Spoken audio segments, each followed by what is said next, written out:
السلام عليكم ورحمة الله وبركاته. الحمد لله نحمده ونستعينه ونؤمن به ونتوكل عليه ونعوذ بالله من شرور أنفسنا ومن سيئات أعمالنا. من يهده الله فلا مضل له ومن يضلله فلا هادي له.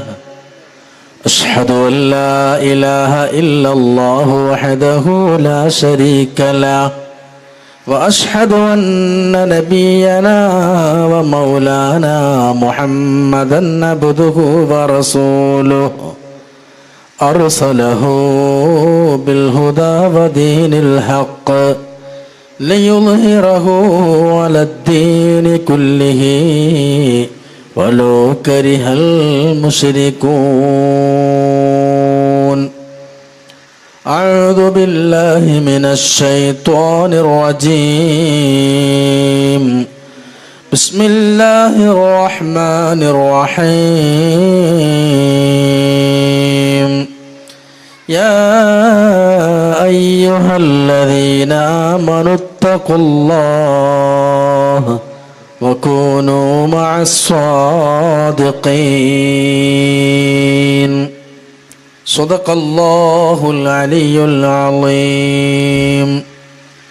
وقال نبينا ومولانا محمد صلى الله عليه وسلم أنت مع من أحببت.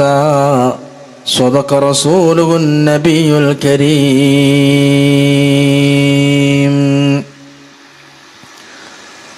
ونرجو العفو عن خطر وفي ضر وفي اليسر وكشف الفاقة الفقر بجاه الشيخ أجميري. صلاة الله سلام الله على طه رسول الله. صلاة الله سلام الله على ياسين حبيب الله.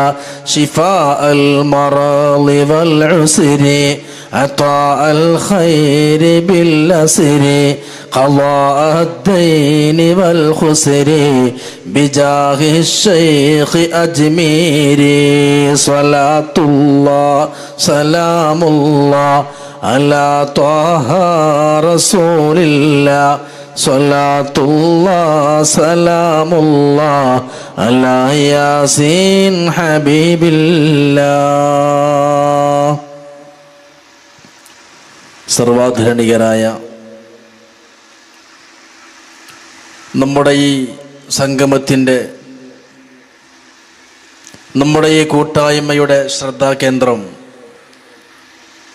ആത്മീയ തണൽ ബഹുമാനപ്പെട്ട സയ്യിദ് ലിയാഖത്ത് അലി പൂക്കോയ തങ്ങൾ അവർകൾ നമ്മുടെ പരിപാടിയുടെ ഔപചാരിക ഉദ്ഘാടന കർമ്മം നിർവഹിച്ച ബഹുമാനപ്പെട്ട സയ്യിദ് ഹമീദ് അലി ശിഹാബ് തങ്ങൾ അവർകൾ, അധ്യക്ഷൻ പ്രിയ സുഹൃത്ത് അബ്ദുസലാം ഫൈലി ആദർശേരി, ആദരണീയരായ അലി ഫൈസി പാവണ്ണ അടക്കം സ്റ്റേജിൽ സന്നിഹിതരായ പ്രഗത്ഭരായ പണ്ഡിതന്മാർ, സർവാദരണീയരായ ബഹുമാനപ്പെട്ട തങ്ങൾ, സാദാത്യങ്ങൾ, പ്രിയപ്പെട്ട മുത്തഅല്ലിമുകൾ, ഉമ്മപങ്ങന്മാർ, സഹോദരി സഹോദരങ്ങളെ, പണ്ഡിതന്മാരെ, സമയദൈർഘ്യം ഭയന്ന് ഔപചാരികമായ അഭിസംബോധനകളൊക്കെ ഒഴിവാക്കി ഞാൻ എൻ്റെ വിഷയത്തിലേക്ക് പ്രവേശിക്കുകയാണ്. ബഹുമാനപ്പെട്ട അബ്ദുസമ്മദ് സാഹിബ് പൂക്കോട്ടൂരിൻ്റെ പ്രൗഢമായ പ്രഭാഷണം കൂടി ഇന്നിവിടെ മഗ്‌രിബിന് മുമ്പ് നടത്തപ്പെടേണ്ടതുണ്ട്. അതുകൊണ്ട് തന്നെ എൻ്റെ വിഷയത്തെ അധികരിച്ച് ഒന്ന് രണ്ട് കാര്യങ്ങൾ മാത്രം പറഞ്ഞ് ഞാൻ അവസാനിപ്പിക്കുകയാണ്. സുഹബത്ത് സലാമത്തിൻ്റെ വഴി എന്ന പ്രസക്തമായ ഈ പരിപാടിയുടെ പശ്ചാത്തലവുമായി വലിയ ബന്ധമുള്ള ഒരു വിഷയമാണ് എനിക്ക് അവതരിപ്പിക്കാൻ നൽകപ്പെട്ടിരിക്കുന്നത്. ബഹുമാനപ്പെട്ട സയ്യിദ് ലിയാഖത്ത് അലി പൂക്കോയ തങ്ങളുടെ നേതൃത്വത്തിൽ കാലങ്ങളായി ഇവിടെ നടത്തപ്പെട്ടുകൊണ്ടിരിക്കുന്ന അതിവിപുലമായ വലിയ പരിപാടികളാണ് അജ്മീർ ഉറൂസിനോടനുബന്ധിച്ച് ഇവിടെ നടത്തപ്പെടുന്ന പരിപാടികളൊക്കെയും. ഇത് മൂന്നാമത്തെ സെഷനിലാണ്. ഇങ്ങനെ രാവിലെ ഉച്ചക്ക് വൈകുന്നേരമൊക്കെ മതപ്രഭാഷണം നടത്തപ്പെടുന്ന ഒരു വേദി ഒരുപക്ഷെ നമ്മുടെ നാട്ടിൽ, നമ്മുടെ കേരളത്തിൽ തന്നെ ഇങ്ങനെ ഉണ്ടാവുകയില്ല. രാത്രി മതപ്രഭാഷണങ്ങൾ ഉണ്ടാകും, പ്രസംഗങ്ങൾ ഉണ്ടാകും, സമ്മേളനങ്ങളിൽ രാവിലെ പ്രമേയ അവതരണങ്ങളും ക്ലാസ്സുകളുമൊക്കെ ഉണ്ടാകുമെന്നല്ലാതെ കേരളത്തിലെ അതിപ്രഗത്ഭരായ പ്രൗഢോജ്വല പ്രഭാഷകന്മാരെ കൊണ്ടുവന്ന് ബഹുമാനപ്പെട്ട ഷമീർ ദാരിമി കൊല്ലവും, അബൂ ഷമ്മാസ് ഉസ്താദ് അടക്കം വലിയ വലിയ പ്രഭാഷകന്മാരെ, പൂക്കോട്ടൂർ ഉസ്താദ് അടക്കം അവരെയൊക്കെ കൊണ്ടുവന്ന് ഈ ഒരു ദിവസം പകൽ മുഴുവനും ജനങ്ങളുടെ പങ്കാളിത്തവും സഹോദരിമാരുടെ സാന്നിധ്യം കൊണ്ടൊക്കെ ഇങ്ങനെ പ്രൗഢമാകുന്ന ഒരു പരിപാടി വേറിട്ട വ്യതിരിക്തമായ ഒരു പരിപാടി തന്നെയാണ്. ബഹുമാനപ്പെട്ട ലിയാഖത്ത് പൂക്കോയ തങ്ങളോടുള്ള മഹബത്തും ഈ ആത്മീയ സംരംഭത്തിനോടുള്ള പ്രതിബദ്ധതയും കാരണമാണ് ഈ പരിപാടികളൊക്കെ വിജയിക്കുന്നത്. അജ്മീർ ഖാജയുടെ ഉറൂസിനോടനുബന്ധിച്ചാണ് നമ്മുടെ പരിപാടി. ഇവിടെ തങ്ങളുപ്പാപ്പാൻ നേതൃത്വത്തിൽ ബസ്സിലാണ് അജ്മീറിലേക്ക് സിയാറത്തിന് പുറപ്പെടാറുള്ളത്. ആയിരക്കണക്കിന് കിലോമീറ്റർ ദൂരത്തേക്ക് ഇങ്ങനൊരു ബസ്സിലുള്ള യാത്രയിൽ എല്ലാവരും അനുഗമിക്കുന്നതും സംബന്ധിക്കുന്നതും ഈ ഒരു ആത്മീയ വഴിയോടുള്ള മഹബത്ത് കൊണ്ടും തങ്ങളോടുള്ള അഭേദ്യമായ മനസ്സിൻ്റെ പൊരുത്തം കൊണ്ടുമാണ്. കഴിഞ്ഞ മാസങ്ങൾക്ക് മുമ്പ് പരിശുദ്ധമായ മക്കയിലും മദീനയിലും ഉംറയും സിയാറത്തും നിർവഹിക്കാൻ വേണ്ടി 160 ആളുകൾ ഒരേ മനസ്സോടെ തങ്ങളുപ്പാപ്പാൻ്റെ ബാക്കിൽ മക്കത്തും മദീനത്തൊക്കെ പോയി യാത്ര ചെയ്ത് ഉംറയും സിയാറത്തൊക്കെ നിർവഹിച്ചു വന്നു. അതിലൊരു കണ്ണിയാകാൻ എനിക്കും സാധിച്ചിട്ടുണ്ട്. അപ്പം ഞാനിതൊക്കെ പറയുന്നത് ഈ ഒരു കൂട്ടായ്മയും ഈ ഒരു സഹവാസവും ഈ ഒരു സുഹബത്തും ഈ ഒരു ബന്ധവും ഈ ഒരു സൗഹൃദവും എന്തിൻ്റെ പേരിലാണ്? സമ്പത്തിൻ്റെ പേരിലോ അല്ലെങ്കിൽ ഏതെങ്കിലും സംഘടനയുടെ പേരിലോ മറ്റോ ഒന്നുമല്ല. മറിച്ച് ഈ ഒരു ആത്മീയ ബന്ധം കൽബ് തെളിച്ച്, കൽബ് ശുദ്ധിയാക്കി, മനസ്സ് ക്ലിയറാക്കി, ആത്മാവിനെ ശുദ്ധീകരിച്ച് അള്ളാഹുവിലേക്ക് എത്താനുള്ള ഒരു ആത്മീയ വഴിയോടുള്ള നമ്മുടെ താല്പര്യവും മഹബത്തും അതിൻ്റെ പേരിൽ മാത്രമാണ് ഈ ബന്ധവും ഈ കൂട്ടായ്മയൊക്കെ.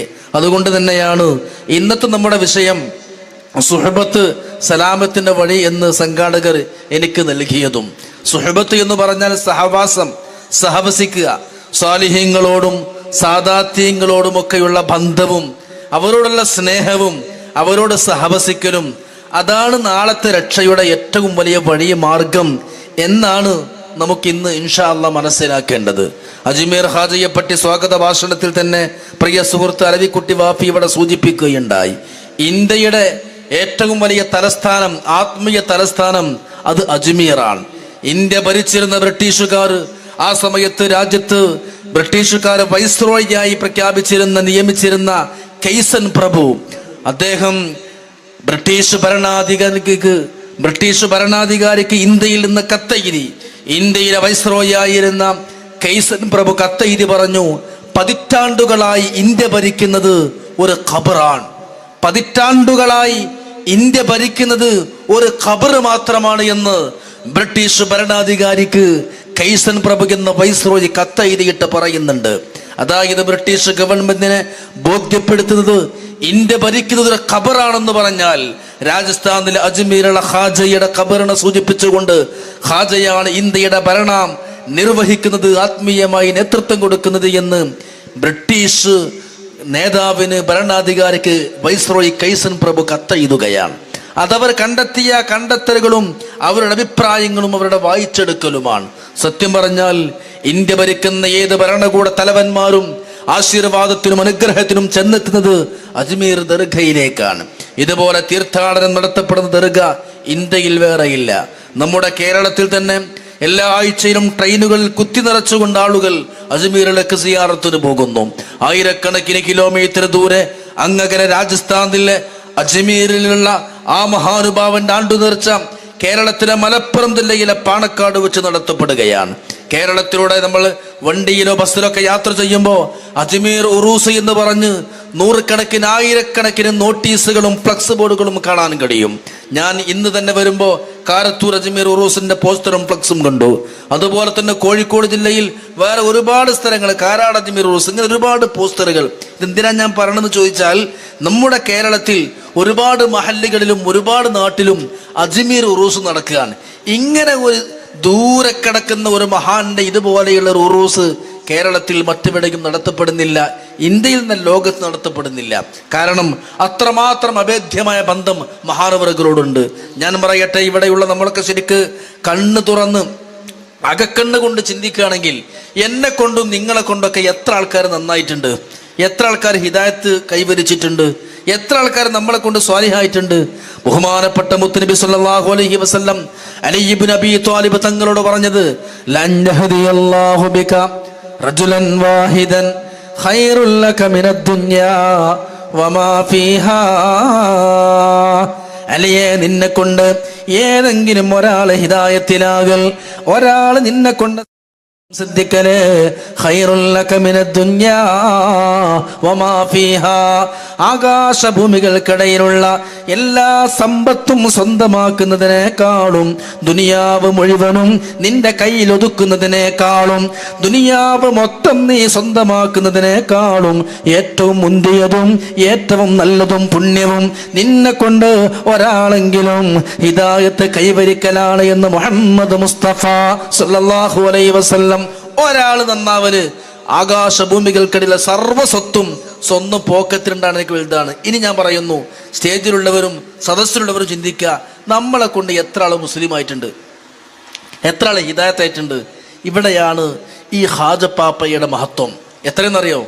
90 लाख മുസൽമാൻ ബൻഗയെ. 9 അല്ല, 90 അല്ല, 900 അല്ല, 9000 അല്ല, 9 ലക്ഷമല്ല, 90 ലക്ഷം ആളുകൾ അഷ്ഹദു അല്ലാ ഇലാഹ ഇല്ലല്ലാഹ് അഷ്ഹദു അന്ന മുഹമ്മദർ റസൂലുള്ളാഹ്, വിശുദ്ധമായ ഇസ്ലാമിന്റെ സന്മാർഗ ദീപവുമായി കടന്നു വന്ന അജ്മീർ ഹാജയുടെ കാരണം മഹാനവറുകളുടെ പ്രബോധനം കൊണ്ട് 90 ലക്ഷം ആളുകൾ മുസ്ലിമായി. ചില്ലറയാണോ 90 ലക്ഷം എന്ന് പറഞ്ഞാൽ? ഇങ്ങനെ ഒരു വ്യക്തിയുടെ പ്രബോധനം കൊണ്ട് ഇത്രത്തോളം ആൾ ഇസ്ലാം സ്വീകരിച്ച മറ്റൊരു നേതാവിനെയോ മറ്റൊരു പ്രബോധകനെയോ ലോകത്ത് നമുക്ക് ഒരിക്കലും കാണിച്ചു തരാൻ സാധ്യമല്ല. 90 लाख, 90 ലക്ഷം. എത്രത്തോളം പുരോഗമനവാദികളായ നവോത്ഥാനവാദികളായ പാരമ്പര്യത്തിന്റെ വഴികളെ നിരാകരിക്കുന്ന ഇവിടത്തെ പുത്രൻ പ്രസ്ഥാനക്കാര് പോലും അവരെ വിജ്ഞാനകോശങ്ങളിലും അവരെ പഠന ഗ്രന്ഥങ്ങളും എഴുതിയിട്ടുണ്ട്. ഹാജയേക്കാ കൊണ്ട് 90 ലക്ഷം ആളുകൾ മുസ്ലിമായ സംഭവം നിഷേധിക്കാൻ പറ്റൂല. ലോകത്ത് ആരെ കൊണ്ടാ ഇത് സാധിക്കുക? അവിടെയാണ് ഹാജയുടെ മഹത്വം മനസ്സിലാക്കേണ്ടത്. ഒരാൾ നന്നായാൽ തന്നെ ആകാശഭൂമികൾക്കിടയിലുള്ള സ്വത്തിനേക്കാളൊക്കെ ഭയങ്കര ഏറ്റവും വലിയ നേട്ടം 90 ലക്ഷം. ബഹുമാനപ്പെട്ട ഷെയ്ഖ് മുഹയ്യിദ്ദീൻ അബ്ദുൽ ഖാദിർ ജീലാനി മഹാനവറുകളെ കൊണ്ട് 5000 ആളുകൾ ഇസ്ലാം സ്വീകരിച്ചു. 5000 ആളുകൾ. ഈ 5000ഉം 90 ലക്ഷവും ഒന്ന് കൂട്ടി നോക്കൂ. ആ ഒരു നിലക്ക് മുവഫക്കും തൗഫീഖും ഒക്കെ ആർക്കാൻ? ആരാ മുവഫക്ക്, ആർക്കൊരു തൗഫീഖ്? അജ്മീർ ഹാജക്കാൻ. അജ്മീർ ഹാജ ഷെയ്ഖ് ജീലാനി തങ്ങളെ കണ്ടുമുട്ടുകയുണ്ടായി. ജൂദി പർവ്വത ഭാഗത്ത് നിന്ന് ബഹുമാനപ്പെട്ട ഷെയ്ഖ് ജീലാനിയുമായി സംബന്ധിക്കുകയും സഹവസിക്കുകയും ബന്ധം സ്ഥാപിക്കുകയും ചെയ്തു. ആ ഒരു ബന്ധം കൂടിയുണ്ട്.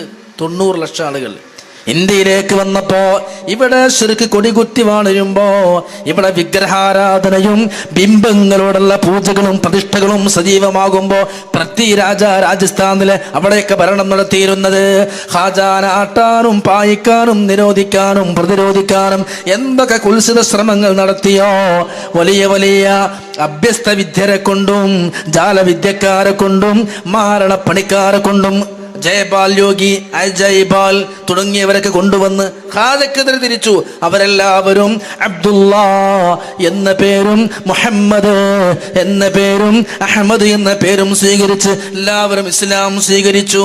ഇതുപോലെ മൂസാ നബി അലൈഹി ഇസ്ലാമിന്റെ അരികിലേക്ക് മത്സരത്തിന് കടന്നു വന്ന ഫിർഔനിന്റെ കിങ്കരന്മാർ നിലത്തിട്ടാൽ വടി പാമ്പാകുന്ന മുഅ്ജിസത്തുമായി മൂസാ നബി കടന്നു വരുമ്പോ മൂസാ നബിയെ തോൽപ്പിക്കാനും പരാജയപ്പെടുത്താനും ജാലവിദ്യയുമായി കടന്നു വന്ന 100 കണക്കിന് ഫിർഔനിന്റെ സംഘങ്ങൾ പറഞ്ഞുവല്ലോ അഷ്ഹദു അല്ലാ ഇലാഹ ഇല്ലല്ലാഹ്. അവർ മുസ്ലിമായി വീണു. അതുപോലെ ഖാജാന്റെ മുമ്പിൽ ഇവരൊക്കെ മുസ്ലിമീങ്ങളായി. തീൻ ആരാധിക്കുന്ന മജൂസികളുണ്ടായിരുന്നു. 100 കണക്കിന് വർഷം കടാതെ തീയിനെ അവർ കത്തിക്കും. ആരാധിക്കണം. അങ്ങനെ തീയാണ് ദൈവം. കടാതെ ഒരു സെക്കൻഡ് പോലും കടാതെ തീ ചൂടാക്കി കത്തിച്ച് ചൂടാക്കി തീ കുണ്ടാരത്തിൽ വിറക് നിറച്ച് തീ ഇങ്ങനെ കത്തിച്ചു കൊണ്ടായിരിക്കും. ദൈവമാണല്ലോ, കടാൻ പാടില്ലല്ലോ. അങ്ങനെ തീ ആരാധിക്കുന്ന, തീനെ കത്തിച്ചുകൊണ്ട് സജീവമാക്കുന്ന അവരിലേക്ക് ഹാജപ്പാപ്പ ചെന്നെത്തുകയുണ്ടായി. എന്നിട്ട് പറഞ്ഞു, നിങ്ങൾ എത്ര കൊല്ലായി തീഹിനെ ആരാധിക്കുന്നു? ഞാൻ ഈ തീയിലേക്ക് ഇറങ്ങാണ്. നിങ്ങൾ പൂജിക്കുന്നവരും ആരാധിക്കുന്നവരും നിങ്ങൾ ഇറങ്ങി. എന്നിട്ട് ഹാജ ഓതി,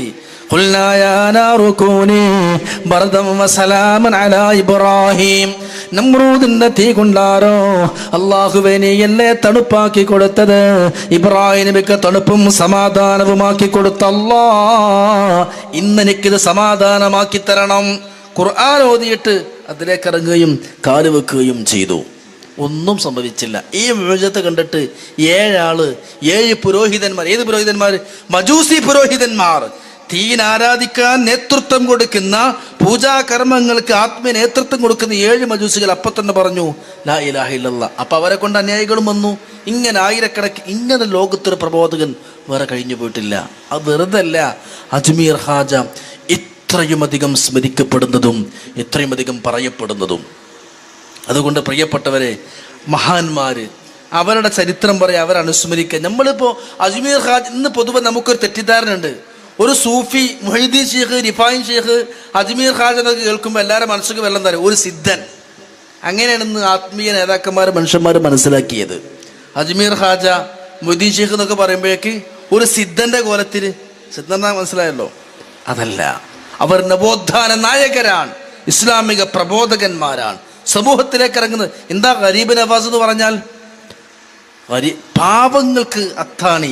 ഇന്നും അങ്ങനല്ലേ? ആയിരക്കണക്കിന് 10,000-കണക്കിന് ആളുകൾക്ക് അവിടെ ചെന്നാൽ ഇന്നും ഭക്ഷണം ഫ്രീ അല്ലയോ? ഭയങ്കര കഞ്ഞുണ്ടല്ലോ അവിടെ. പാവങ്ങൾക്ക് അത്താണ്. അതുകൊണ്ടാണ് ഗരീബ് നവാസിന്റെ പേരാണ് വന്നത്. പാവങ്ങളെ സഹായിക്കുക, പാവങ്ങൾക്ക് അത്താണി, സാധുക്കളെ സഹായിക്കുക, ദഅവത്ത് ചെയ്യുക. ഇതാണ് സാമൂഹ്യ പരിഷ്കർത്താവ്.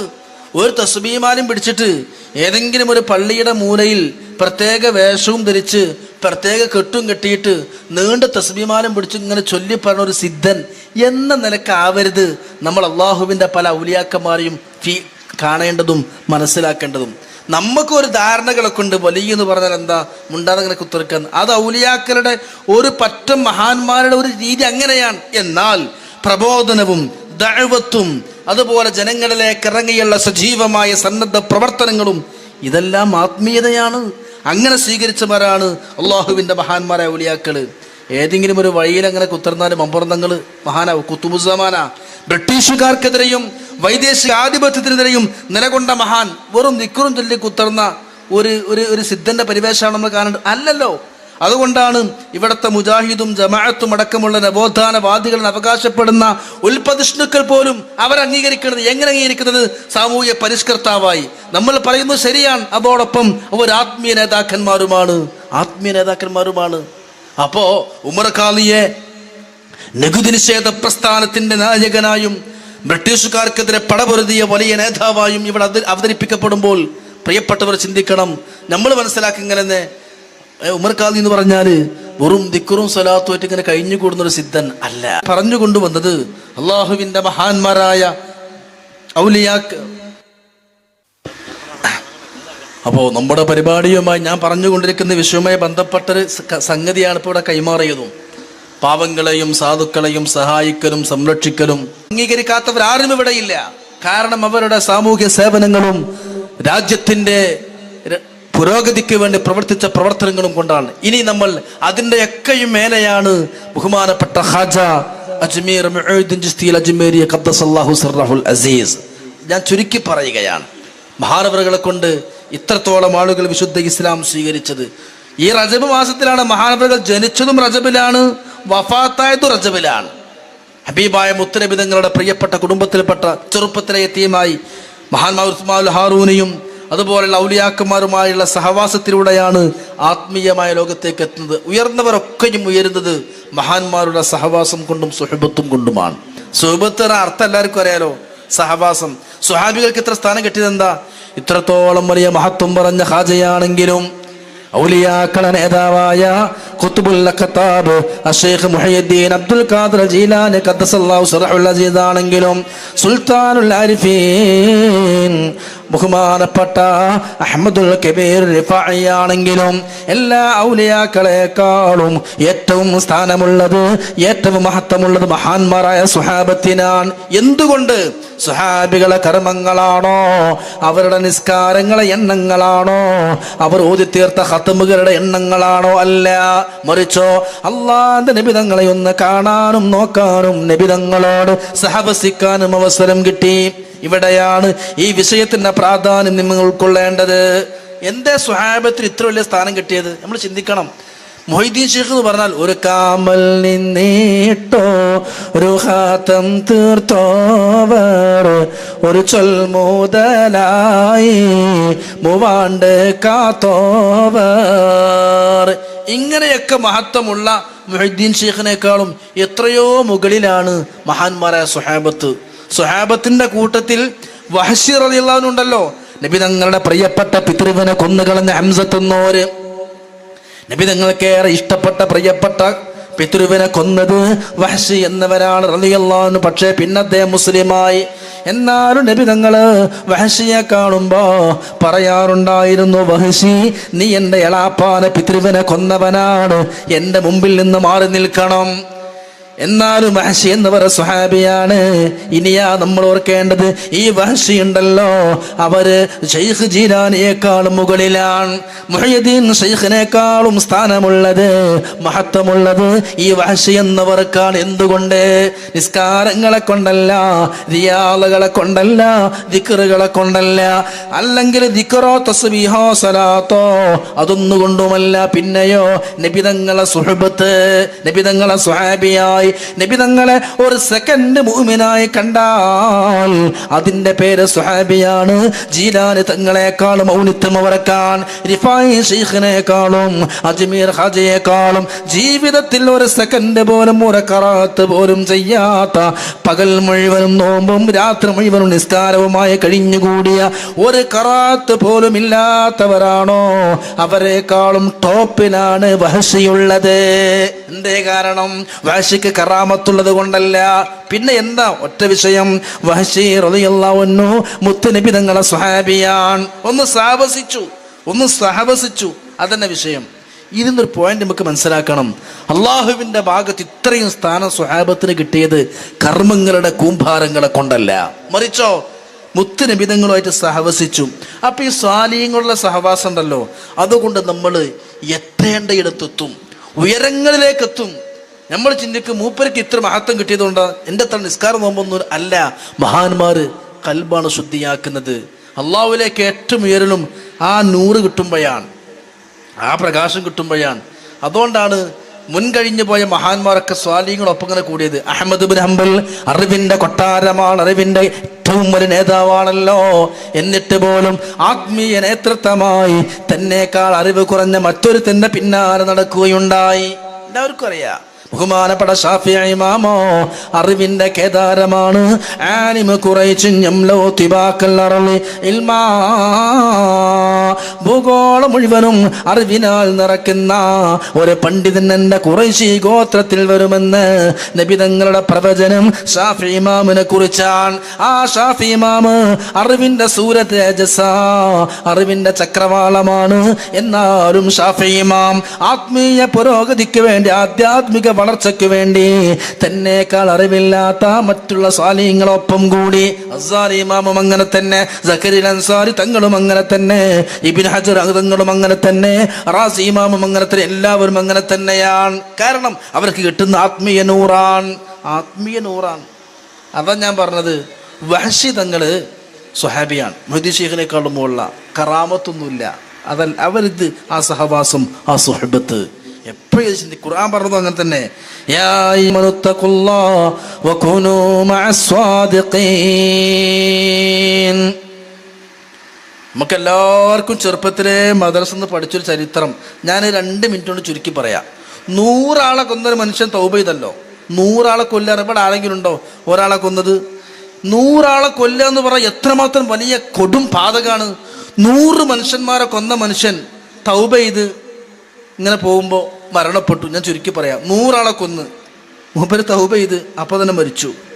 അപ്പോൾ ആ മനുഷ്യൻ്റെ റൂഹ് പിടിക്കാൻ നരകത്തിൻ്റെ മലക്കുകൾ വന്നു. 100 ആളെ കൊന്നവനല്ലേ നരകത്തിൽ കൊണ്ടുപോകാൻ. സ്വർഗത്തിന് മലക്കാളും വന്നു. അയാൾ 100 ആളെ കൊന്നാലും തൗബ ചെയ്തിട്ടുണ്ടല്ലോ, സ്വർഗത്തിൽ കൊണ്ടുപോവാണ്. 2 മലക്കളും തനി വലിയ തർക്കമായി. സ്വർഗത്തിന്റെ മലക്കുകളും നരകത്തിന്റെ മലക്കളും തർക്കിക്കുന്നത് ഈ മനുഷ്യന്റെ റൂഹിന് വേണ്ടിയാണ്. 100 ആളെ കൊന്ന മനുഷ്യനാ, പാവപ്പെട്ട 100 ആളെ കൊന്നുകളഞ്ഞ ഏറ്റവും വലിയ കൊടും ക്രൂരത ചെയ്ത ഈ മനുഷ്യന് എങ്ങനെ സ്വർഗത്തിൽ കടക്കും? നരകത്തിക്കാണ് വേണ്ടത്.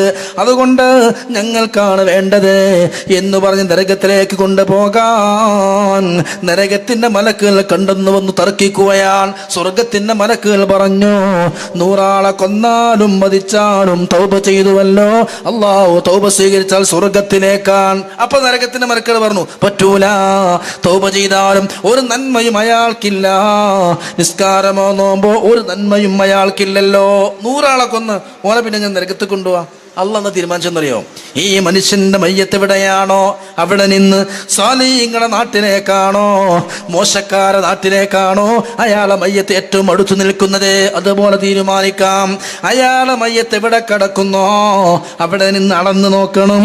അപ്പുറത്ത് സ്വാലിഹീങ്ങളുണ്ട്, സജ്ജനങ്ങളുണ്ട്, സന്മാർഗികളായ സ്വാലിഹീങ്ങളുണ്ട്.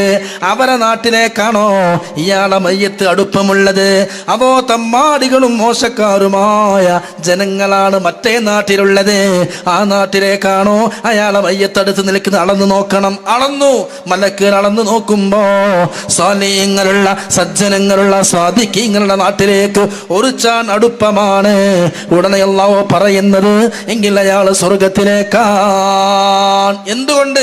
സ്കാരങ്ങളെ കുമ്പാരങ്ങളല്ല, അമലുകളല്ല. അയാളെ മയ്യത്ത് എവിടെയാണോ അവിടെ നിന്ന് സ്വാലിഹീങ്ങളുടെ നാട്ടിലേക്കാണോ അടുപ്പം, എങ്കിൽ സ്വർഗം. 1 കിലോമീറ്റർ കൂടുതലൊന്നുമില്ല, ഒരു ചാൺ. ഇതെന്തിനാ ഈ ചരിത്രം? ബുദ്ധിയുള്ളവർക്ക് വലിയ പാഠോതിയിലുണ്ട്. അതുകൊണ്ടാണ് സ്വാലിഹീങ്ങളുടെ മക്ബറുകളിലേക്ക് അടക്കം ചെയ്യപ്പെട്ട ബഹുമാനപ്പെട്ട ശൈഖുന ശംസുൽ പറഞ്ഞല്ലോ, ഇവിടെയൊക്കെ നമ്മൾ ചിന്തിക്കേണ്ട ആത്മീയമായ കാര്യങ്ങളുണ്ട്. ഒരു ചാൺ സ്വാലിഹീങ്ങൾ എന്ന സ്വർഗത്തേക്ക്. യൂസുഫ് നബി മരിച്ചപ്പോൾ ഭയങ്കര തർക്കമുണ്ടായി മയ്യത്തിന് വേണ്ടിയിട്ട്. യൂസുഫ് നബി അലൈഹി സ്വലാം മരിച്ചപ്പോൾ ഈ ദർഗയിലുള്ള വരുമാനത്തിന് വേണ്ടി തർക്കിക്കണ മാതിരിയല്ല. യൂസുഫ് നബി അലൈഹി ഇസ്ലാമിന് വേണ്ടി നദിയുടെ അക്കരക്കാരും തർക്കിച്ചു, ഇക്കരക്കാരും തർക്കിച്ചു. ഞങ്ങളെ നാട്ടിൽ വെക്കണം മയ്യത്ത്, ഞങ്ങളുടെ നാട്ടിൽ വെക്കണം മയ്യത്ത്. എന്തിനാണെന്നറിയോ? അത് പൈസട്ടാനോ വരുമാനോ അല്ല. 2 നാട്ടുകാരും തർക്കിച്ച ചരിത്രം തഫ്സീർ റാസിയിലുണ്ട്. ഞങ്ങൾക്ക് ഇതിന് ബർക്കത്ത് കിട്ടണം. ബഹുമാനപ്പെട്ട യൂസുഫ് നബിയുടെ പരിശുദ്ധമാക്കപ്പെട്ട ശരീരത്തിന്റെ തബറുക്കും ബറക്കത്തും ഞങ്ങൾക്ക് ലഭിക്കണം. 2 നാട്ടുകാരും തർക്കം. അവസാനം പണ്ഡിതന്മാര് എങ്ങനെയാണ് തർക്കം പരിഹരിക്കുന്നതെന്നറിയണോ? 2 നാർക്കും ബറക്കത്ത് കിട്ടാനും ആ സഹവാസത്തിന്റെ ജനാസയുടെ സഹവാസത്തിന്റെ പുണ്യം കിട്ടാൻ 2 നാട്ടിലേക്കും എങ്ങനെ കിട്ടും? തീരുമാനിച്ച എങ്ങനെ? വെള്ളം കിടക്കാത്ത ഇരുമ്പിൻ്റെ പെട്ടിയിലാക്കിയിട്ട് പോയതിൻ്റെ നടുവിലാണ് മറവയ്യ. അപ്പോൾ ആ പെട്ടിയുടെ മുകളിലൂടെ വെള്ളം ഇങ്ങനെ പോവല്ലോ, ആ വെള്ളം 2 നാട്ടും കൂട്ടൂരെ, ആനെ ബർക്കത്ത്. അങ്ങനെ പുഴയുടെ ഉള്ളിൽ മറവ് ചെയ്തു ഈ പെട്ടിയിലാക്കിയിട്ട്.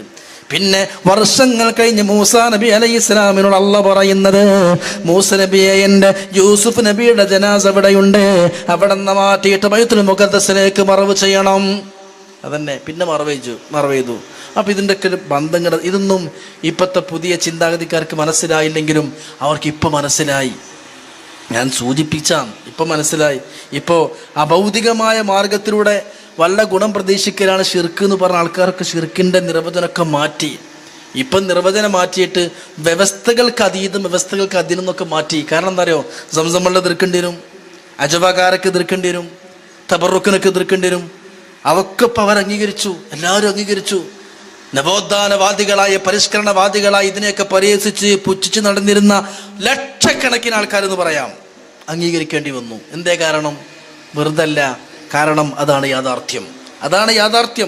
അപ്പൊ ഈ തബറുക്കും ബറക്കത്തും സുഹബത്തിൻ്റെയും സഹവാസത്തിൻ്റെയൊക്കെ പുണ്യം അത്രമാത്രമുണ്ട് എന്ന് നമ്മൾ മനസ്സിലാക്കുക. പ്രിയപ്പെട്ട, അത് പരിശുദ്ധ ഖുർആൻ പറയും ചെയ്തു, അസ്ഹാബുൽ കഹ്ഫിന്റെ നായ അത് സ്വർഗത്തിലുണ്ട്. എന്താ പിന്നെ നമുക്ക് നായിക്കൂടെ? ആരങ്കാരികമായിട്ട് പറഞ്ഞതാണ്. മഹാന്മാരായ അള്ളാഹുവിന്റെ ഔലിയാക്കൾക്ക് കാവൽ നിന്നൊരു നായ സ്വർഗത്തിലുണ്ടെങ്കിൽ സ്വാലിഹീങ്ങളുടെ ആ അസ്ഹാബുൽ കഹ്ഫിന്റെ നായ പോലത്തെ ഒരു നായ നമുക്കാകാലോ. അതായത് വാലാഠികളായി മഹാന്മാരുടെ ചാരത്തും മഹാന്മാരുടെ പിന്നിലും വാലാട്ടികളായി എത്ര ആട്ടി ഓടിച്ചാലും ദേഷ്യപ്പെട്ടാലും അവിടെ നിന്ന് പിന്തിരിഞ്ഞു പോരാതെ സ്വാലിഹീങ്ങളുമായും ഔലിയാക്കളുമായും അവരുടെ ഓരം പിടിച്ച് അവരുടെ ചൂരും മണും പിടിച്ച് അവരുടെ ഉമ്മരപ്പടികളിലും മറ്റുമൊക്കെ തെണ്ടിത്തിരിയുന്ന പ്രിയപ്പെട്ട അസ്ഹാബുൽ കഹ്ഫിന്റെ നായ്ക്കളെ പോലെ നായയെ കൂടെ സ്വർഗത്ത് കിടക്കൂലേ? അതിൻ്റെ അർത്ഥം ഏത് തമ്മാടിത്തരം ചെയ്ത മഹാന്മാരെ കൂടെ രക്ഷപ്പെടുന്നല്ല. പഴയ കാലത്ത് കന്നഡയുടെ പരസ്യം കൊടുത്തിരുന്ന ഒരു കന്നഡ ഷോപ്പിൻ്റെ ആൾക്കാർ, ഞങ്ങൾ ഈ കന്നഡ വാങ്ങിയാൽ ഏത് എഴുത്തും വായിക്കാൻ പറ്റും. തീരെ എഴുത്ത് വായിക്കാൻ പഠിച്ചാത്ത ഒരാൾ ആ കന്നഡ വാങ്ങിയാൽ വല്ലതും വായിക്കാൻ പറ്റുമോ? കുറച്ചൊക്കെ വായിക്കാൻ പഠിക്കുകയാണെങ്കിൽ ആ കന്നഡ ഉപകരിക്കുകയേ ഉള്ളൂ. ഇതേപോലെ എന്ത് തെമ്മാടിയായിട്ട് നടന്നാലും ഇവരെ സ്നേഹിച്ചാലും ഔലിയാക്കന്മാരും മഹാന്മാരൊപ്പം കൂടി അത് രക്ഷപ്പെടുന്നു കരുതണ്ട. എന്നാലോ ഒരു മാർഗമുണ്ട്. അതാണ് പലവട്ടം മദ്യപിച്ച് നിബിധങ്ങളെ മുമ്പിലേക്ക് കൊണ്ടുവരപ്പെട്ട ഒരു മനുഷ്യൻ. എപ്പോഴും മദ്യപിക്കും, ശിക്ഷിക്കും, പിന്നെയും മദ്യപിക്കും, ശിക്ഷിക്കും. അങ്ങനെ മദ്യപിച്ച കള്ള് കുടിച്ച് തെറ്റ് ചെയ്ത ഒരുത്തനെ മുത്തുനബി തങ്ങളെ മുമ്പിലേക്ക് കൊണ്ടുവന്നപ്പോൾ മറ്റുള്ള സ്വഹാബികൾ അയാളെ ശകാരിക്കുകയാണ്, ശപിക്കുകയാണ്, ആക്ഷേപിക്കുകയാണ്. ഉളുപ്പില്ലേ മനുഷ്യ, എത്ര വട്ടമാ നീ മദ്യപിക്കുന്നത്, എത്ര വട്ടമാ കള്ള് കുടിക്കുന്നത്, എത്ര വട്ടമാ നിനക്ക് അടി കിട്ടുന്നത്, പിന്നെയും നബി തങ്ങളെ മുമ്പിലേക്ക് വരാൻ ഉളുപ്പില്ലല്ലോ, ലജ്ജയില്ലല്ലോ. അന്നേരം അല്ലാഹു നബി തങ്ങൾ പറയുന്നത് ലാ തൽഅൻഹു, ലാ തൽഅൻഹു, അവനെ കുറ്റം പറയണ്ട, അവനെ ആക്ഷേപിക്കണ്ട. ഇന്നഹു യുഹിബ്ബുനി, അവന്റെ കൽബിന്റെ ഉള്ളിൽ എന്നോട് മഹബ്ബത്തുണ്ട്, എന്നോട് സ്നേഹമുണ്ട്. മദ്യപിച്ചാലും അവൻ കള്ളു കുടിച്ചാലും എന്നോട് സ്നേഹം അവന്റെ കൽബിലുണ്ട്. അതുകൊണ്ട് ശപിക്കാൻ പോണ്ട. അതൊക്കെ രക്ഷന്റെ ഒരു മാർഗമാണ്.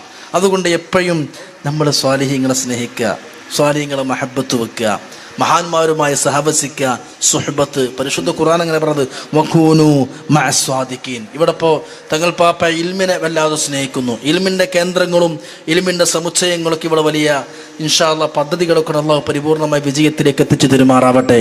ഒരു ഹദീസ് കാണാം, നാളെ പരലോകത്ത് മനുഷ്യൻ്റെ നന്മ തിന്മകൾ തൂക്കും. നന്മ തൂങ്ങിയാൽ സ്വർഗം, തിന്മ തൂങ്ങിയാൽ നരകം. പക്ഷേ ചില ആൾക്കാരെ നന്മയും തിന്മയും തുല്യമായിരിക്കും, അല്ലെങ്കിൽ തിന്മ തൂങ്ങും. തിന്മ തൂങ്ങി നരകത്തിലേക്ക് വിരിക്കുന്ന സമയത്ത് ചില മനുഷ്യന്മാരെ നരകത്തിൻ്റെ മലക്കൽ നരകത്തിലേക്ക് കൊണ്ടുപോകുമ്പോൾ അട്ടസിട്ട് പറയും, പടച്ചോനെ ഇന്നൊന്ന് കഴിച്ചിലാക്കോ. അപ്പൊ അള്ളാഹു തആല ജിബ്രീലിനെ വിളിച്ചിട്ട് പറയും, ജിബ്രീലേ, തിന്മകൾ തൂങ്ങിയ, തിന്മകൾ അധികരിച്ച ഇക്കൂട്ടർ നരകത്തിലേക്ക് കൊണ്ടുപോകുമ്പോ നമുക്കവരോട് 4 ചോദ്യം ചോദിക്കാം. ഹൽ ജാലസ്ത മഅൽ ഉലമാ, സ്വാലിഹീങ്ങളായ ഉലമാക്കളെ കൂടെ ഇരുന്നിട്ടുണ്ടോ? സ്വാലിഹീങ്ങളായ ഉലമാക്കളെ കൂടെ കടന്നിട്ടുണ്ടോ? സ്വാലിഹീങ്ങളായ ഉലമാക്കളെ കൂടെ ഭക്ഷണം കഴിച്ചിട്ടുണ്ടോ? സ്വാലിഹീങ്ങളായ ഉലമാക്കളെ മഹബ്ബത്ത് വെച്ചിട്ടുണ്ടോ? അപ്പോ നരകത്തിലേക്ക് തീരുമാനിക്കപ്പെട്ട തമ്മാടികളായ മനുഷ്യന്മാര് പറയും, ഇല്ല, അലീമീങ്ങളുമായി നേരിട്ട് ബന്ധവും സ്നേഹവും ഇല്ലായിരുന്നു. അല്ലാഹ് സ്വാലിഹീങ്ങളുമായി സഹവസിച്ചിട്ടില്ല, അവരുമായി ഭക്ഷണം കഴിച്ചിട്ടില്ല, അവരുടെ കൂടെ കടന്നുറങ്ങിയിട്ടില്ല. അന്നേരം അള്ളാഹുവിന്റെ ചോദ്യമുണ്ട്, എന്നാൽ സ്വാലിഹീങ്ങളെ സഹവസിച്ചവരോട് സഹവസിച്ചിട്ടുണ്ടോ? സ്വാലിഹീങ്ങളോട് സഹവസിച്ചവരോട് സഹവസിച്ചിട്ടുണ്ടോ? സ്വാലിഹീങ്ങളോട് സഹവസിച്ചവരോട് സഹവസിച്ചിട്ടുണ്ടോ? ഡയറക്റ്റ് കോണ്ടാക്ട് ഇല്ല. നേരം ആ മനുഷ്യൻ പറയും, അല്ലാഹ് സ്വാലിഹീങ്ങളോട് നേരിട്ട് ബന്ധമില്ലെങ്കിലും അവരോട് സ്നേഹിച്ച, അവരോട് സഹവസിച്ച ആൾക്കാരോട് ഞങ്ങൾക്ക് സഹവാസമുണ്ടായിരുന്നു. അപ്പോ അള്ളാഹുവിന്റെ മുത്ത് നബി തങ്ങളെ നുബുവ്വത്തിന്റെ നാവ് കൊണ്ട് പറയുകയാണ്. അള്ളാഹു ജിബ്രീലിനോട് പറയും, എങ്കിൽ അവൻ സ്വർഗത്തിലേക്ക് അവനെ കൊണ്ടുപോകണം. എന്നാൽ അത് മതി. ഇതിന് പഴയ നമ്മൾ ശരിക്കും ചിന്തിച്ചു നോക്കി, നേരിട്ട് ബന്ധമുണ്ടെങ്കിലും സ്വാലിഹീങ്ങളുമായി സഹവാസും ബന്ധമുള്ളവരോട് ബന്ധമുണ്ടെങ്കിൽ അതുപോലെ സ്വർഗത്തേക്ക് എത്താനുള്ള വഴി. ഇത് ഹദീസല്ലേ, അതുപോലും മതി. ഇത് ഈ താബീങ്ങളെ മുത്ത് നബിതങ്ങളെ നൂറ്റാണ്ട് കഴിഞ്ഞാൽ പിന്നെ അടുത്ത നൂറ്റാണ്ട്, പിന്നെ അതിൻ്റെ അടുത്ത നൂറ്റാണ്ട്, സ്വഹാബത്ത് കഴിഞ്ഞാൽ പിന്നെ താബീങ്ങൾ, ഇങ്ങനെ മഹത്വം കൂടി വരണമെന്തിനാ? ആ സുഹബത്തും ആ സഹവാസവും കൊണ്ട് തന്നെയാണ്. അതുകൊണ്ട് എൻ്റെ പ്രിയപ്പെട്ട സഹോദരന്മാരെ, മഹാന്മാരുമായ സഹവാസം, ദിക്റിൻ്റെ മജ്ലിസ്. ഇപ്പോൾ ഈ തർബിയത്ത് മജ്ലിസ് എത്ര നാട്ടുകാരുണ്ട്. ഇടുക്കിക്കാർ ഇവിടെ ഉണ്ട്, കോട്ടയക്കാരുണ്ട്, കോഴിക്കോട്ടുകാരുണ്ട്, മലപ്പുറത്തുകാരുണ്ട്, തൃശ്ശൂർ ജില്ലക്കാരുണ്ട്, പല നാട്ടുകാർ, പല പ്രദേശത്തുകാർ, പല ജില്ലക്കാർ, പല കുടുംബക്കാർ, എല്ലാവരും കൂടി ആണുങ്ങളും പെണ്ണുങ്ങളൊക്കെ ഇവിടെ വന്നിരുന്നിട്ട് ദിക്റും സ്വലാത്തും ചൊല്ലിയിട്ട് പിരിഞ്ഞു പോവുകയാണ്. നിങ്ങൾക്കറിയോ, സ്വഹീഹ ഒരു ഹദീസിൽ കാണാം, മുത്തു നബിതങ്ങൾ പരലോകത്തെ ഒരു രംഗം ഇങ്ങനെ വിശദീകരിക്കുക. നബിതങ്ങൾ സ്വഹാബത്തിനോട് പറയുന്നു, എല്ലാവരും മഹ്ശറാവൻ സഭയിൽ പേടിച്ച് ബേജാറായി അന്താളിച്ച് വിയർപ്പിൽ മുങ്ങി കുളിച്ചു നിൽക്കുമ്പോൾ ഭയാനകം തന്നെയാണ്. ഒരു ചെറിയ നൂലിന്റെ മറ പോലുമില്ലാതെ, ഒരാളെ കാലിലും ഒരു ചെരുപ്പ് പോലുമില്ലാതെ എല്ലാവരും മഹ്ശറയിൽ ബേജാറായി പേടിച്ചു നിൽക്കുമ്പോ, ദാഹിച്ച് വലയുമ്പോൾ, ക്ഷീണിച്ച് തളരുമ്പോൾ, ആ സമയത്ത് ആയിരക്കണക്കിന് വർഷം ഒരു ചാൻ മുകളിൽ സൂര്യൻ കത്തിജ്വലിക്കുമ്പോ അവിടെ വിയർത്തൊലിച്ച് പേടിച്ച് നിൽക്കുന്ന സമയത്ത് അല്ലാഹുവിന്റെ മലക്കുകള് ചില പ്രത്യേക മനുഷ്യന്മാര് രാജാക്കന്മാരെ കൊണ്ടുപോകുന്ന പോലെ അവരുടെ തലയിലേറ്റിയിട്ട് സിംഹാസനത്തിലേറ്റി സ്വർഗത്തിലേക്ക് കൊണ്ടുപോകുമെന്ന് മുഹമ്മദ് മുസ്തഫ സല്ലല്ലാഹു അലൈഹി വസല്ലം എന്താ പറഞ്ഞത്? എല്ലാവരും മഹ്ശറിൽ വിയർത്തൊലിച്ച് ഇങ്ങനെ വിചാരണയ്ക്ക് നിൽക്കുമ്പോൾ ചില മനുഷ്യന്മാര് അവർക്ക് വിചാരണകളില്ല, അവർക്ക് ദാഹമില്ല, അവർക്ക് ചൂടില്ല, വിയർപ്പില്ല, ക്ഷീണമില്ല. പിന്നെയോ രാജാക്കന്മാരെ പോലെ അവരെ തലയിലേറ്റിയിട്ട് സിംഹാസനത്തിലേറ്റി മലക്കുകളെ സ്വർഗത്തിലേക്ക് കൊണ്ടുപോകുന്ന VIP-കളാണ്. ആരാണവർ? ഉടനെ സ്വഹാബത്ത് ചാടി ചോദിക്കുകയാണ്, മൻഹും യാ റസൂലല്ലാഹ്, നബി ആരാണ് ഭാഗ്യവാന്മാര്, ആരാണ് ഭാഗ്യവാന്മാര്? എല്ലാവരും വിയർപ്പിൽ മുങ്ങിക്കുളിച്ച് ബേജാറായി എന്തായിച്ച് ദാഹിച്ചു വലയുന്ന സമയത്ത് അല്ലാഹുവിന്റെ മലക്കുകൾ ചുമലിലേറ്റിയിട്ട് വലിയ സിംഹാസനത്തിലേറ്റി കൊണ്ടുപോകുന്ന ഭാഗ്യവാന്മാർ ആരാണ് നബിയേ? ഉടനെ നബി തങ്ങളുടെ മറുപടി എന്തെന്നറിയോ? മിൻ ഖബായില ശത്താ യജ്തമിഊന അലാ ദിക്രില്ലാഹ്. പല പല നാടുകളിൽ നിന്ന്, പല പ്രദേശങ്ങളിൽ നിന്ന്, പല ഭാഗങ്ങളിൽ നിന്ന് ഏതെങ്കിലും ഒരു സ്ഥലത്ത് ഒരുമിച്ച് കൂടി ദിക്ർ ചൊല്ലി പിരിഞ്ഞു പോയവരാരോ അവരെയാണ് അല്ലാഹുവിന്റെ മാലാക്കമാർ ചുമന്നു കൊണ്ടുപോകുന്നത്, അവരാണ് ഭാഗ്യവാന്മാരെന്ന് ഖാല റസൂലുള്ളാഹി. അപ്പൊ നബി നിങ്ങൾ പറയാ, യഗ്ബിതുഹുമുൽ അംബിയാഉ വശുഹദാ. ഇത് കാണുമ്പോ അംബിയാക്കൾ പോലും കൊതിച്ചു പോകും, ഇത് കാണുമ്പോ ശുഹദാക്കൾ പോലും കൊതിച്ചു പോകും. ആരാ അമ്പിയാക്കന്മാര്, ആരാ ശ്രോതാക്കന്മാര്? ഒരു ഷഹീദിന്റെ റൂഹ് അങ്ങ് വേർപിരിയുമ്പോ ഉടനെ ആ ഷഹീദ് അല്ലാഹുവിനോട് ചോദിക്കുന്നത്, അല്ലാ ഒരിക്കൽ കൂടി ജീവൻ മടക്കി തരുമോ, ഒന്നുകൂടി ഷഹീദാകണേ അല്ലാ. അങ്ങനത്തെ ശ്രോതാക്കൾ പോലും ദിക്ർ മജ്ലിസിൽ കൂടി പിരിഞ്ഞു പോയ മനുഷ്യന്മാരെ മലക്കുകൾ സ്വർഗത്തിലേക്ക് കൊണ്ടുപോകുന്നത് കാണുമ്പോൾ അസൂയ വെക്കുന്നു. മുത്തുനബി തങ്ങളുടെ ഹദീത്താണ്, ഇമാം തുബ്രാനി റിപ്പോർട്ട് ചെയ്യുന്നുണ്ട്. യൂദലഹും മനാബിറ മിൻ നൂർ എന്ന് പറയുന്ന വിശദമായ ഹദീത്താണ്. എല്ലാവരും പേടിച്ചു വിയർത്ത് ബേജാറായി നിൽക്കുന്ന സമയത്ത് പണ്ടത്തെ രാജാക്കന്മാരെ പല്ലക്കിലേറ്റി പോകുന്ന പോലെ പ്രകാശത്തിന്റെ മണിമാണിക്യ മുത്ത് രത്നങ്ങളെ കൊണ്ട് അലങ്കരിക്കപ്പെട്ട പ്രൗഢമായ സിംഹാസനത്തിന് മലക്കാൾ ചുമന്നു കൊണ്ടുപോകുക. ഒരു ബേജാറുമില്ല, ഗ്രീൻ ചാനലിലൂടെ ചെക്കപ്പില്ല, ചെക്കിംഗ് ഇല്ല, ഒന്നുമില്ല. ആരാ? പല നാടുകളിൽ നിന്ന്, പല പ്രദേശങ്ങളിൽ നിന്ന് എവിടെങ്കിലും ഒരു മൂലയിൽ ഒരുമിച്ച് കൂടി ദിക്ർ ചൊല്ലി പിരിഞ്ഞു പോയ ആൾക്കാർ മലപ്പുറത്തുനിന്നും താനൂർന്നും പരപ്പനങ്ങാടിയിൽ നിന്നും കോഴിക്കോടുനിന്നും എല്ലായിടത്തും പാടായിട്ട് ഇവിടെ വന്ന് 1 മണിക്കൂർ 2 മണിക്കൂർ ദിക്റും ദ്വായും തങ്ങൾ പാപ്പാൻ്റെ വിശാലമായ ദ്വായും കഴിഞ്ഞിട്ട് ഇങ്ങനെ പിരിഞ്ഞു പോവുക. ഇതന്നെയാണ് ഹദീത്ത് പറഞ്ഞത്. എന്ത്? പല നാടുകളിൽ നിന്ന് ഏതെങ്കിലും ഒരു സ്ഥലത്ത് ഒരുമിച്ച് കൂടി ദിക്ർ ചൊല്ലി പിരിഞ്ഞു പോയ ആൾക്കാർ. പിന്നെ എന്താ പ്രിയപ്പെട്ടവർ, നമ്മുടെ സമയം ഇതിനു വേണ്ടി നമുക്ക് കൊടുത്തൂടെ? ഇനി എവിടെയൊക്കെ നമ്മൾ കാത്തു നിൽക്കുന്നത്? ആത്മീയ കേന്ദ്രങ്ങൾ വേറെ ഒന്നുമില്ലല്ലോ, വേറെ സാമ്പത്തിക നേട്ടങ്ങൾക്കോ മറ്റൊന്നും അല്ലല്ലോ. നമ്മളൊക്കെ മരിക്കണ സമയത്ത് 2 ചുമരുള്ള മലക്കുകൾ ഇറങ്ങി വരുന്ന രംഗം ഹദീസുകളിൽ കാണാം. ഹസാരി വിശദമായിട്ട് രേഖപ്പെടുത്തുന്നുണ്ട്. ഏത് മനുഷ്യൻ മരിക്കുമ്പോഴും ഏത് സമയത്തും ആകാലോ. ഇപ്പൊ കേന്ദ്ര ഗവൺമെന്റ് ഒരു പുതിയ പഠന സമിതി നിശ്ചയിച്ചിരിക്കുകയാണ്. ഈ ചരിത്രത്തിൽ ഇതുണ്ടായിട്ടില്ല. പെട്ടെന്നുള്ള മരണം, അതിനെപ്പറ്റി അന്വേഷിക്കാവുന്നൊരു സമിതി. കാരണം പണ്ടൊന്നും ഇല്ലാത്ത വിധം അധികരിച്ചിരിക്കുന്നു അറ്റാക്ക് മരണങ്ങൾ, പെടുന്നതിലുള്ള മരണം. എന്തുകൊണ്ടാണ് പെട്ടെന്നുള്ള മരണം യുവാക്കൾ പഠിക്കാൻ സമിതി ഉണ്ട്. ഞാൻ പറഞ്ഞു കൊണ്ടുപോകുന്നു, ഒരു മനുഷ്യൻ മരിക്കാൻ നേരത്ത് മുത്ത് നബികൾ പറയാ, നമ്മൾ 2 ചുമരിൽ 2 മലക്കാറുണ്ടല്ലോ,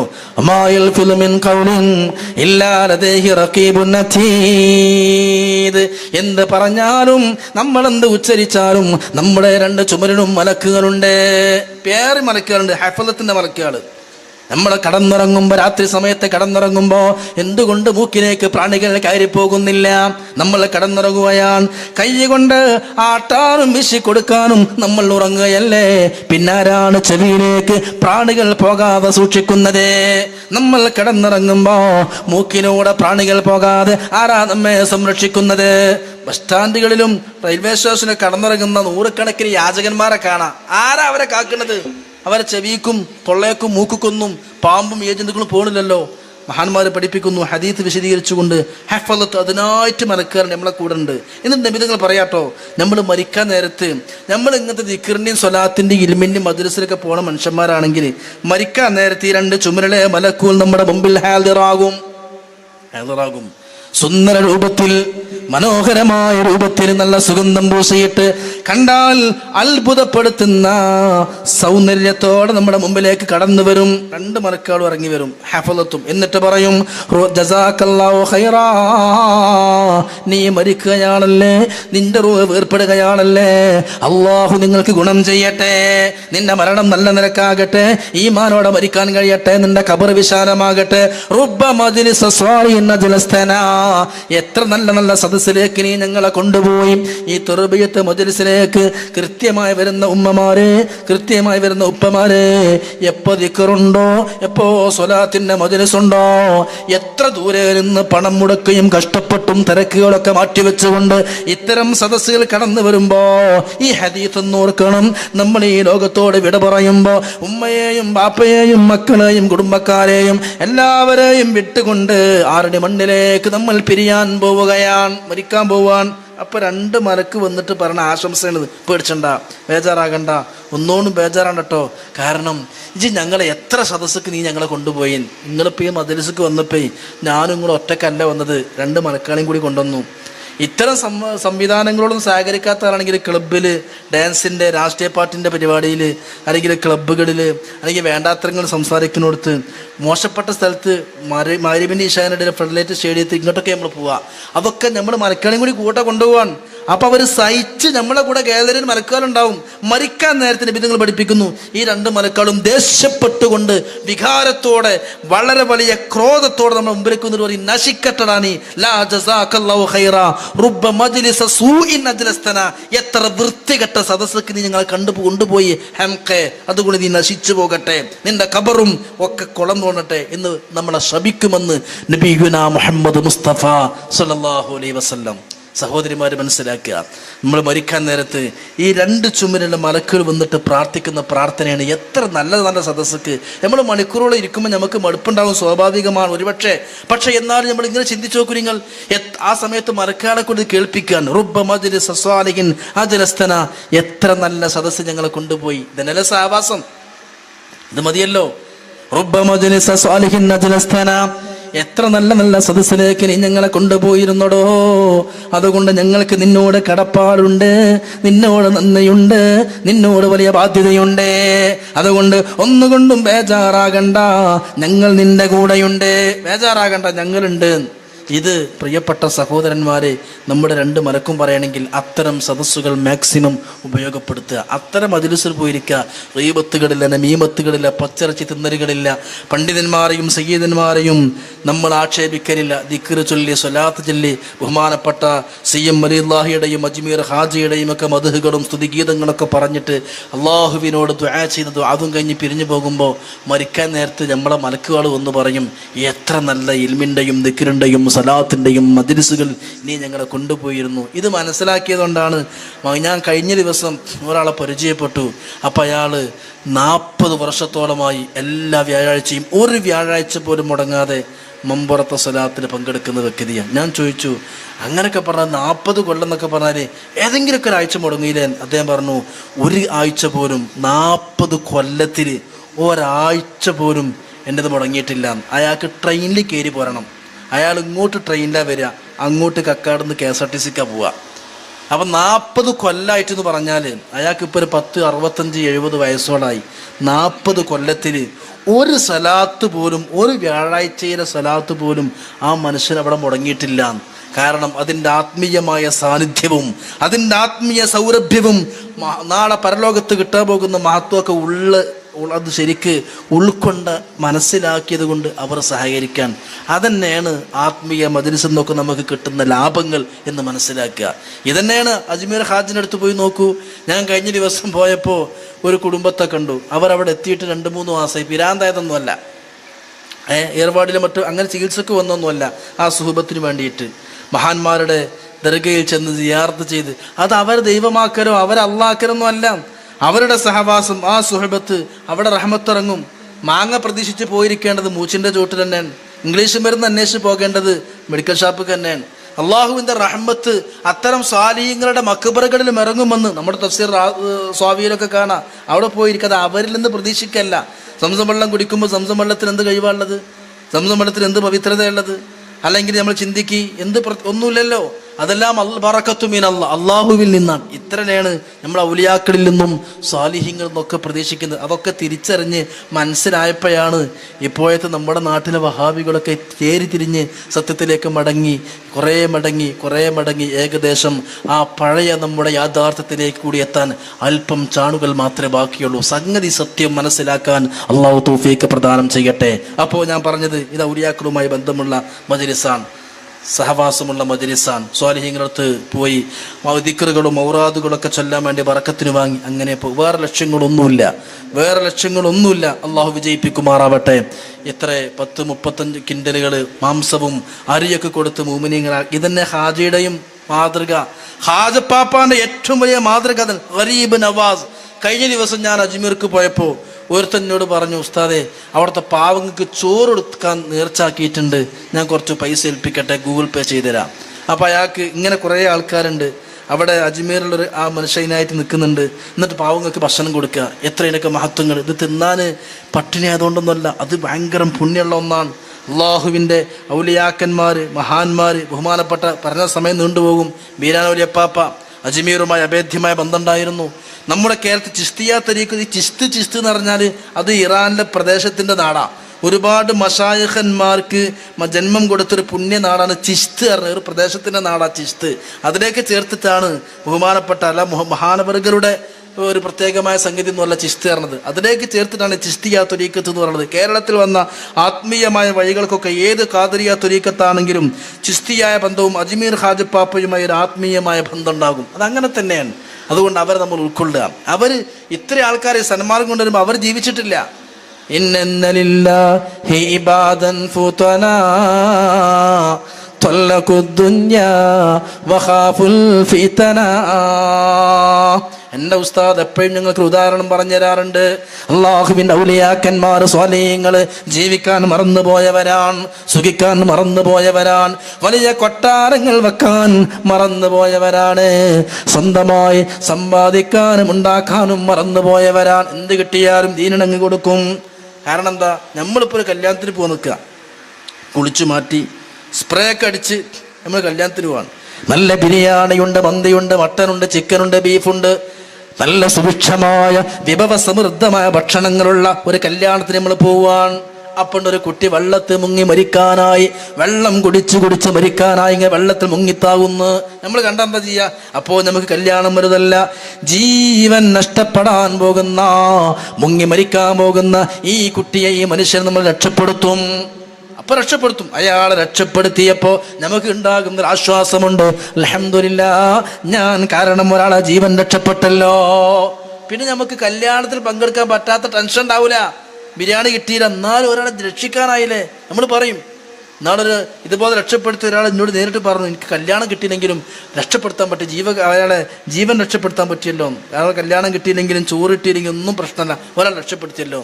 കാരണം എന്താ? അപകടത്തിലാവുന്ന, അവിടെ വെള്ളത്തിൽ മുങ്ങി മരിക്കാൻ പോകുന്നൊരുത്തരെ രക്ഷപ്പെടുത്തിയാൽ, ബിരിയാണി കിട്ടിയില്ലെങ്കിലും കല്യാണം പങ്കെടുത്തില്ലെങ്കിലും കുഴപ്പമില്ല, അൽഹംദുലില്ലാഹ് എന്നെ കൊണ്ടൊരാൾക്ക് ജീവൻ കിട്ടിയല്ലോ. ഇതന്നെ ഔലിയാക്കന്മാര്. ദുന്യാവിൽ ഇവിടെ നരകമാകുന്ന പടുകുഴിയിലേക്ക് ചാടാൻ പോകുന്ന 10,000 കാണുമ്പോ, തമ്മാടികളെയും ദോഷികളെയും കാണുമ്പോ ഹിദായത്തിലേക്കാക്കാനും സന്മാർഗം കൊടുക്കാനും അവരിവിടെ കഠിനാധ്വാനം ചെയ്തു.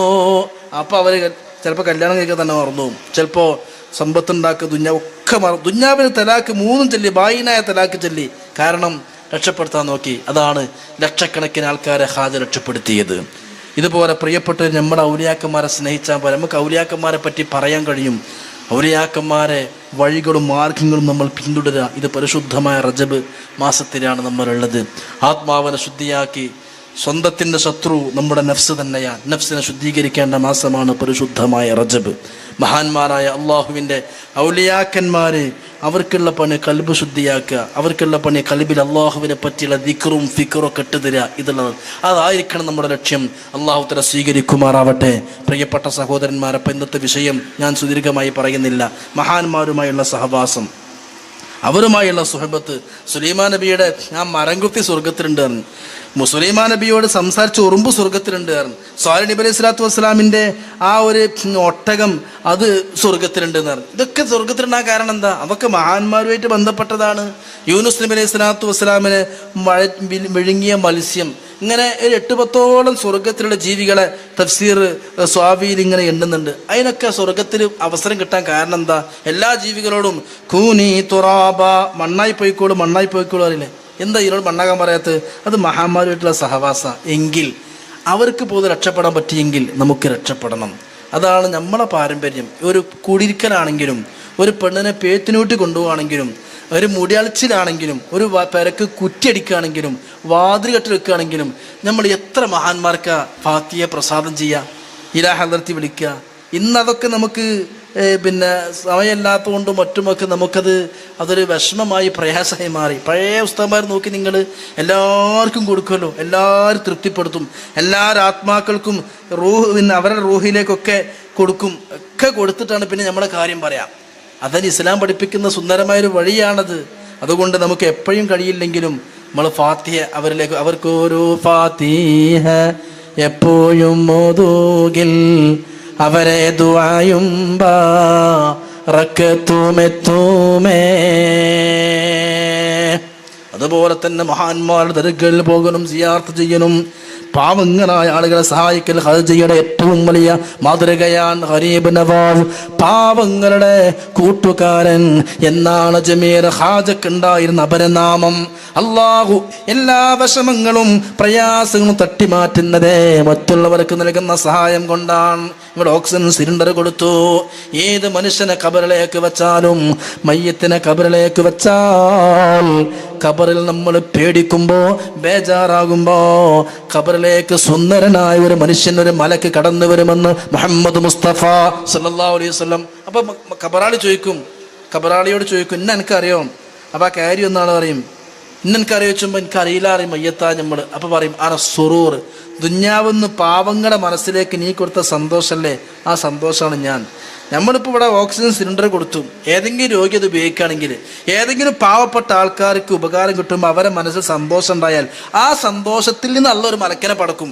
എന്നിട്ട് ആ മലക്ക് നമ്മളെ ഖബറിലേക്ക് വന്നിട്ട് പറയും, ഇന്ന് നിനക്ക് ഉലക്കിന് ഹുജ്ജത്തക്ക ഉസബ്ബിതുക, നിനക്കിവിടെ സ്ഥൈര്യം നൽകാനും ധൈര്യം നൽകാനും ഖബറിൽ നിനക്ക് രക്ഷ നൽകാനും എല്ലാ ചോദ്യങ്ങൾക്കും ഉത്തരം പറഞ്ഞു തരാൻ വേണ്ടി നിനക്കിവിടെ നേരം പോക്കിന് വേണ്ടി പടച്ചോനെ പറഞ്ഞേച്ചതാണ്. അതുകൊണ്ട് പ്രിയപ്പെട്ട നമ്മുടെ സമയം മറ്റുള്ളവർ. ഹാജിയുടെ സന്ദേശം അതാണ്. ഒരിക്കൽ സ്വാലിഹ് നബി അലൈഹി സ്വലാത്തു വസ്സലാമിൻ്റെ കാലത്ത് ഒരു ഭയങ്കരനായ തെമ്മാടിയായ ഒരു ഗുണ്ടാ തലവരുണ്ടായിരുന്നു. ഞാൻ ആ ചരിത്രം പറഞ്ഞ് എൻ്റെ പ്രസംഗം അവസാനിപ്പിക്കുകയാണ്. സ്വാലിഹ് നബി അലൈഹി ഇസ്ലാമിൻ്റെ കാലത്ത് ജനങ്ങൾക്കൊക്കെ അയാളെ കൊണ്ട് വലിയ ശല്യം, എല്ലാവരും അയാളെ കൊണ്ട് പൊരുത്തിമുട്ടി. ഏതൊരു മനുഷ്യൻ അങ്ങാടിയിൽ നിന്ന് സാധനം വാങ്ങിക്കൊണ്ടുവരാണെങ്കിലും ഈ ഗുണ്ട ചെന്നിട്ട് തട്ടിപ്പറിച്ചിട്ട് കൊള്ളയടിച്ചു കൊണ്ടുപോകും. ഇങ്ങനത്തെ ഒരു ഗുണ്ടാ തലവനുണ്ടായിരുന്നു. എല്ലാവർക്കും ശല്യം, എല്ലാവരും അയാളെ കൊണ്ട് കുടുങ്ങി. അപ്പം നാട്ടുകാരൊക്കെ വന്നിട്ട് സ്വാലിഹ് നബിയോട് പരാതിപ്പെട്ടു, നബിയെ നിങ്ങൾ അള്ളാഹുവിൻ്റെ നബിയാണല്ലോ, നിങ്ങൾ അള്ളാഹിനോട് ദ്വാരക്കി ഇവൻ്റെ ശല്യം ഒന്ന് തീർന്നു കിട്ടാൻ. കുട്ടികൾക്ക് സമാധാനമില്ല ഒറ്റക്ക് യാത്ര ചെയ്യാൻ, സ്ത്രീകൾക്ക് സമാധാനമില്ല ഒറ്റക്ക് യാത്ര ചെയ്യാൻ, ഇവന്റെ അക്രമങ്ങളും ഇവന്റെ ഭീകര താണ്ഡവങ്ങളും സഹിക്കാൻ കഴിയുന്നില്ല, അവർക്കെതിരെ ദുആ ചെയ്യണം. സ്വാലിഹ് നബി ചോദിച്ചു, അവനക്ക് എന്താ പണി ചോദിച്ചു. ആ ഗുണ്ടക്കുള്ള പണി, രാവിലെ അങ്ങ് കാട്ടിലേക്ക് വിറക് ശേഖരിക്കാൻ പോകും. വിറക് ശേഖരിച്ച് വൈകുന്നേരം കാട്ടിൽ നിന്ന് നാട്ടിലേക്ക് കൊണ്ടുവന്ന വിറക് വിൽക്കും ചന്തയിൽ. അങ്ങനെ ജീവിക്കുന്ന ഒരു ഗുണ്ടയാണ്. നാട്ടുകാർക്ക് ശല്യമുണ്ട്, അവന്റെ ശല്യം തീരാനും അവനൊന്ന് മരിച്ചു കിട്ടാനും സ്വാലിഹ് നബിയെ നിങ്ങൾ അള്ളാഹുവിനോട് ദുആ ചെയ്യണം. സ്വാലിഹ് നബി റബ്ബിനോട് ദുആയിരുന്നു, പടച്ചോനെ നാട്ടുകാർക്ക് ശല്യമായ, നാട്ടുകാർക്ക് പൊരുത്തിമുട്ടുന്ന ഇവനെ ഇപ്പൊ തന്നെ മരിപ്പിക്കണം. പ്രിയപ്പെട്ടവരെ, നേതൃത്വം കൊടുക്കുന്ന ബഹുമാനപ്പെട്ട ലിയാഖത്ത് പൂക്കോയത്തങ്ങളും ഒക്കെ പ്രഭാഷണം നടത്തുന്ന ബഹുമാനപ്പെട്ട സമു സാഹിബ് നമ്മുടെ ശ്രദ്ധയിലേക്ക് കയറി വരുന്നുണ്ട്. അല്ലാഹു അക്ബർ, അല്ലാഹു അക്ബർ, അല്ലാഹു അക്ബർ, ലാ ഇലാഹ ഇല്ലല്ലാഹു, അല്ലാഹു അക്ബർ, അല്ലാഹു അക്ബർ വലില്ലാഹിൽ ഹംദ്. ഞാൻ അവസാനിപ്പിക്കാൻ ഞാൻ പറഞ്ഞു കൊണ്ടുവന്നത്, എത്രത്തോളം ജനങ്ങൾ ഇവനെ കൊണ്ട് പൊറുതിമുട്ടുന്ന ഇവനെ അള്ളാഹുവിനെ മരിപ്പിക്കണമെന്ന് ദുആ ചെയ്യുന്നുണ്ട് സാലിഹ് നബി അലൈഹി സ്വലാം. സാലിഹ് നബി അലൈഹി സ്വലാമിന് അള്ളാഹു വഹ്യ് കൊടുത്തു, ഇവൻ മരിക്കും, ഇവനിന്ന് മരണപ്പെടുമെന്ന് പറഞ്ഞു. തൻ്റെ മുമ്പിൽ പരാതിയുമായി വന്ന സമൂഹത്തിനോട് സാലിഹ് നബി അലൈഹി സ്വലാം പറയുന്നുണ്ട്, അവൻ നാളെ മരിക്കട്ടോ. ചുരുക്കി പറയാ, അയാൾ പിറ്റേന്ന് മരിച്ചില്ല. സാലിഹ് നബി അലൈഹി സ്വലാം അള്ളാഹുവിനോട് പറഞ്ഞു, പടച്ചോനെ ഇവൻ മരിക്കുമെന്ന് നീ എനിക്ക് സന്ദേശം നൽകി, ഇവൻ മരിച്ചില്ലല്ലോ. അള്ളാഹ് പറഞ്ഞു, പാവപ്പെട്ടവർക്ക് അവൻ ഭക്ഷണം കൊടുത്തിട്ടുണ്ട്. അപ്പോൾ അള്ളാഹു അവൻ്റെ ആയുസ് നീട്ടിക്കൊടുത്തിട്ടുണ്ട്. ഏത് വിഷമങ്ങളും പ്രയാസങ്ങളും തീർന്നു കിട്ടാൻ ഏറ്റവും വലിയ ഹാജ പഠിപ്പിച്ച ഏറ്റവും വലിയ മാതൃക ഗരീബ് നവാസ്, സാധുക്കളെ സഹായിക്കലും പാവങ്ങൾക്ക് ഭക്ഷണം കൊടുക്കലാണ്. അതിൻ്റെ മാതൃകയാണ് ഇന്നും അജ്മീരിൽ സിയാറത്തിന് വരുന്നവർക്കും മറ്റും എല്ലാവർക്കും സുഭിക്ഷമായി വിശപ്പകറ്റാനുള്ള ലങ്കര കഞ്ഞിയും അതുപോലുള്ള ഭക്ഷണങ്ങളൊക്കെ. ഞാൻ പറഞ്ഞത്, ഔലിയാക്കളുടെ ജീവിതത്തിൽ നമുക്ക് വലിയ സന്ദേശങ്ങളുണ്ട്, പാഠങ്ങളുണ്ട്. ചുരുക്കി പറഞ്ഞാൽ അവരുമായുള്ള സഹവാസം, ഈ സുഹബത്ത്, ഇതൊക്കെയാണ് നമ്മുടെ സലാമത്തിൻ്റെ വഴി. അവരെ ഓരം പറ്റി നിൽക്കാനും മഹാന്മാരെ മഹബത്ത് വെക്കാനും അള്ളാഹു തൗഫീഖ് പ്രദാനം ചെയ്യട്ടെ. ഈ ആത്മീയ മജ്‌ലിസിന് നേതൃത്വം കൊടുക്കുന്ന, ഒരുപാട് പാവങ്ങൾക്ക് താങ്ങും തണലും അത്താണിയുമായി വർത്തിക്കുന്ന ബഹുമാനപ്പെട്ട തങ്ങളവർക്ക് അള്ളാഹു ആരോഗ്യത്തോടു കൂടെയുള്ള ആഫിയത്തോടു കൂടെയുള്ള ദീർഘായുസ് പ്രദാനം ചെയ്യട്ടെ എന്ന് പ്രത്യേകം ദുആ ചെയ്തുകൊണ്ട് എൻ്റെ വാക്കുകൾ ഞാൻ അവസാനം കുറിക്കുന്നു. വആഖിറു ദഅവാന അനിൽ ഹംദുലില്ലാഹി റബ്ബിൽ ആലമീൻ. അസ്സലാമു അലൈക്കും വറഹ്മത്തുള്ളാഹി വബറകാതുഹു.